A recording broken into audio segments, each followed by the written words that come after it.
Itinapok natin noong nakaraang linggo ang kababayan natin sa Riyadh, Saudi Arabia na si Eileen Tugadi Blanco. At ngayon po, may good news po kaming babalita sa inyo tungkol sa kanyang kalagayan. Panoorin natin to.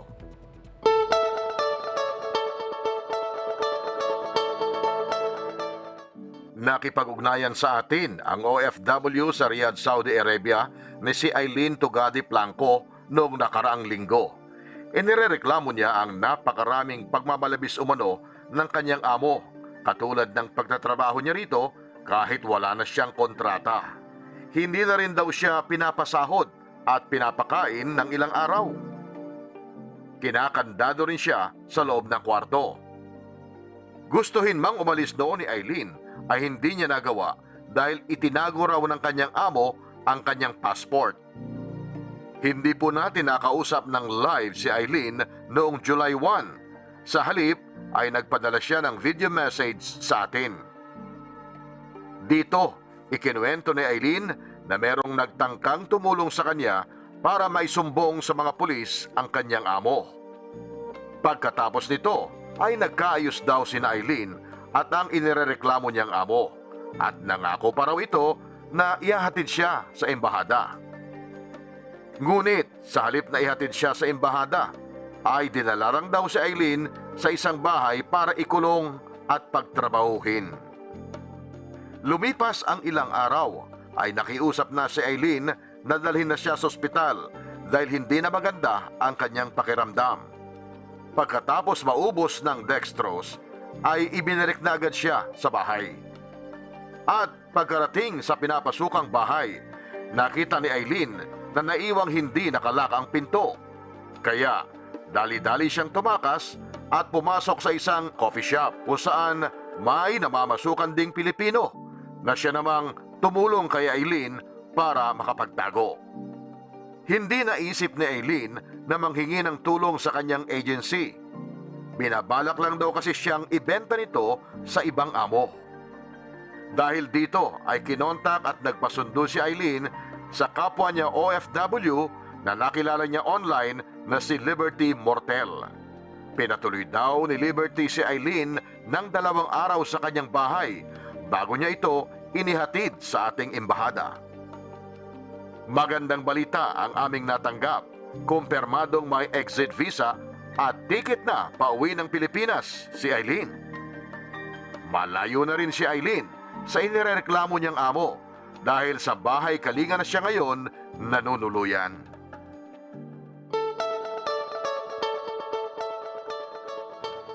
At sa punto pong ito ay makakausap natin ang tita ni Eileen na si Donalyn Blanco. Alamin natin kung ano talaga ang mga iba pang pangyayari. Magandang umaga po, Aling Donalyn. Hello. Magandang umaga din po, sir. Yeah, si Gani Oro ito sa Rise and Shine Pilipinas. Kumusta na ba ang kalagayan ngayon ni Eileen? Kailan niyo siya huling nakausap? Nakausap ko lang po siya, sir, kaninang madaling araw dito. Nandun naman na po siya ngayon sa shelter ng OWA. So, hinihintay na lang po yung niya pong pauwi sa Pinas. Until September 2 yata po yung flight niya, sir. Okay. So safe na siya doon at hindi na siya mahahabol ng kanyang amo na nililin lang siya. Akala dadalhin siya sa embassy o sa agency. Yung pala ang problema, pati yung agency niya ho ay kumbaga hindi maganda ang ginawa sa kanya. Ganun ho ba nangyari? Opo, sir. Hindi po maganda kasi kahit na po hinang-hina na po yung pamangkin ko, parang ayaw pa rin pang ipunta sa hospital that time. Kaya parang na siya na talagang dalhin na sa ospital. Kaya yun po, dinala naman po sa ospital. Pagkatapos po ng dextrose niya, dali-dali po nilang yung pamangkin ko na babalik sa bahay ng agency na kahit di pa nakuha yung reseta niya sa pambili ng gamot niya, sir. So, yun, nung that time na nakita niya yung na hindi pa naka-close yung door. So, parang nag-isip na siyang tumakas na naman para magpasaklolo sa mga kababayan natin kasi hindi na nakaya po yung katawan niya po, sir. Eh yun na nag-ano po siyang tumakas ulit sa bahay ng agency. Miss Donalyn, kung babalikan natin talaga itong kwento ni Eileen, ang grabe talaga ang kanyang pinagdaanan. Ang magandang balita, meron ng exit visa at meron ng ticket pa uwi. Itong si Eileen, anong nais mong sabihin sa iyong pamangkin na si Eileen, Miss Donalyn? Masasabi ko lang sa pamangkin ko, ma'am, ingat siya doon. Tapos, happy na kami kasi ligtas na siya. Wala na siya sa mga kamay ng mga demonyo, ma'am. Kasi sobrang, po yung nangyari sa kanya, sobra. Kaya, yun, lahat na po ng nagpasaklolo na kami para makauwi na yung pamangkin ko, ma'am. Miss Donalyn, kasama rin po natin ngayong umaga si Dr. Chi Umanda mula po sa OWA para pag-usapan po ang kalagayan ni Eileen. Magandang umaga po, Doc Chi. Dr. Chi, good morning. Mute. Okay, Dr. Chi. Wala po kayong audio? Paayos lang po ng ating audio po. Ayan, ma'am. Ayan, naririnig na po namin kayo. Magandang umaga sa inyo, Miss Dayan, at sa lahat po ng tagapanood ng Rise and Shine Pilipinas. Doc Chi, grabe po ang dinanas ni Eileen sa kamay po ng kanyang amo. And even po, nung naging response po ng kanyang agency, ayon po sa kanya, nung dumulog po siya sa kanyang agency, abay sinabi pong ibebenta na lang daw siya sa ibang amo. Dr. Chi, tama po ba ito? Unang-una, sobrang maling-mali yung tugon na yan ng ahensyang yan. Dahil yung salita kasing pagbebenta, may tuturing kasing human trafficking na yan kung talagang ibebenta dahil hindi dapat magkakaroon ng ganong kapalit na kabayaran. Lalo na si Eileen ay finished contract. Pero alam mo, Miss Dayan, hindi lamang yung ahensya na yan dyan sa Saudi Arabia ang mayroong pananagutan at may kamalian dyan. Ultimo, yung kanyang ahensya na narito sa Pilipinas ay kinakailangan papanagutin dahil nung panahon na si Eileen ay humingi ng tulong sa kanyang ahensya, ang sinabi lang ng ahensya niya rito sa Pilipinas sarado na kami, suspendido na, sarado na ang aming opisina kaya hindi ka na rin matutulungan. Hindi po yan na tama dahil hanggat hindi po nakakauwi sa Pilipinas ang kanilang dineployed na worker na si Eileen, ay pananagutan po nila yan kasi yan po yung nakasulat sa kontrata Yung return to origin, yung kung saan siya kinuha na lugar, dapat doon siya ibalik ng ahensya. So kaya kinakailangan na bagamat maganda na yung news natin o yung maganda na yung balita dito kay Eileen, kinakailangan pa rin na sa kanyang pagbalik dito ay papanagutin ang mga ahensyang ito, lalong-lalo na yung kanyang ahensya na narito sa Pilipinas.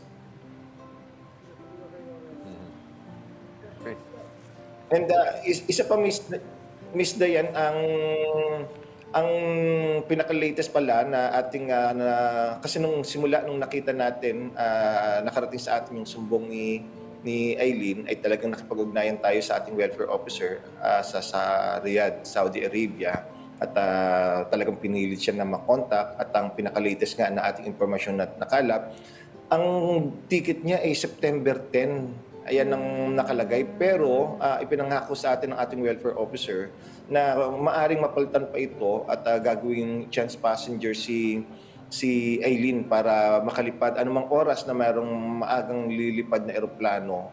Kasi sa ngayon, ang booking ng eroplano ay talagang matagal na, August, September na. Yung iba nga, October pa. Pero nagagawa ng paraan ng ating OWA Welfare Officer Raquel Kunting na pakiusapan ang airline para maisama sa chance passenger.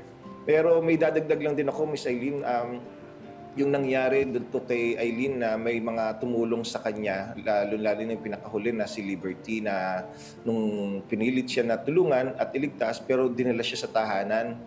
Napakadelikado nito. Kaya nga nung ipinarating sa atin ng ating staff na from Rise and Shine Pilipinas na nirescue nga doon ng isang Pilipina doon, sabi ko kagad ay pakisabi na dalhin na kagad sa shelter at baka madamay siya. Kasi sa oras na gano'n ang ginawa ng ating mga OFW na magkanlong ng mga OFW sa kanilang tahanan, lalo na't walang dokumento, kung matitsyempohan sila ng pulis o ano kaya nasundan ng kanyang employer, mas malamang na pati siya ay nadadamay. Kaya maging aral sana sa ating mga OFW na medyo maging maingat din. Yung kagustuhan natin na tumulong, minsan may kaakibat na ano yan disgrasya na baka pati kayo ay madamay at mahuli. Kaya kung kayo gusto nyo tumulong, idiretso po kagad ang ating mga tinutulungan doon sa shelter sa Philippine Embassy Polo OWA.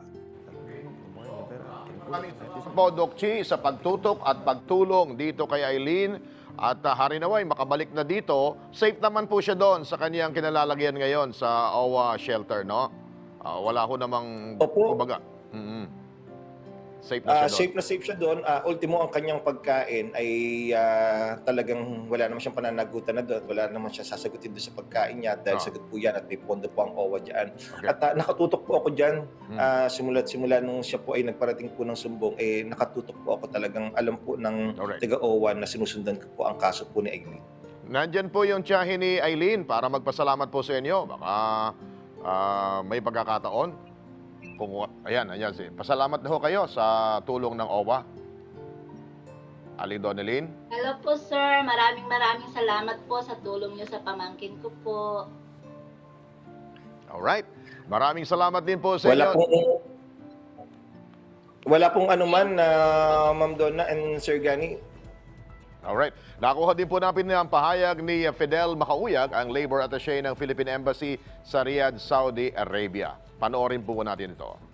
Considering that Eileen is already under our custody, nasa Rafah na, which is a quarantine facility of our office. Before kasi na dadali namin sa Bahay Kalinga, ang aming ward ay dadalhin muna doon sa Rafah, which serves as our quarantine facilities. After 14 days, at least 14 days, ay saka na namin ililipat yan sa Bahay Kalinga. Now, in the case of Eileen, of course, she is already under our custody. Makakauwi at makakauwi siya. And our welfare officer has already instructed the employer who made commitment also that he will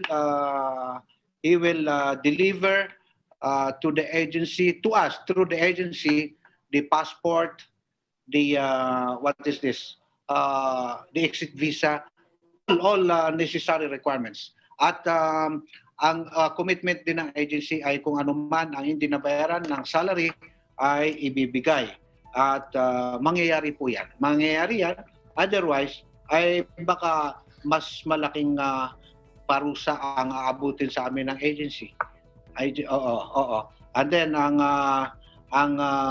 employer ay ayaw ko muna magsalita. I do not want to be heard, no, kung ano ang mga movements ng Polo in the future kasi napo-preempt yan at napapaghandaan tayo, di ba? So of course, if you want to follow it up, maybe 10 days, 15 days. Ayan po ngayon ang situation ni Eileen.